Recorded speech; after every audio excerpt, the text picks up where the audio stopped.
да обявим, че класацията за гол на месеца се подновява от този месец.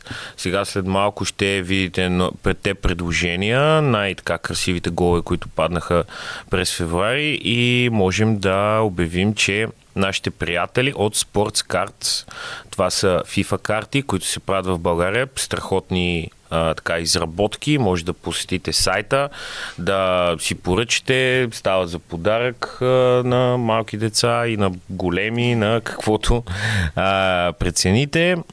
Те ще дадат карта на победителя, така че гласувайте, като качим класацията на отделен пост. В следващите 2 седмици ще може да гласувате. Ние, разбира се, във всеки епизод ще я пускаме отново тази класация, за да можем да напомняме за кого може да гласувате. Това става с коментар, като напишете цифрата на гола, който най-много ви харесва, или името, или някакъв знак, по който ние да се ориентираме.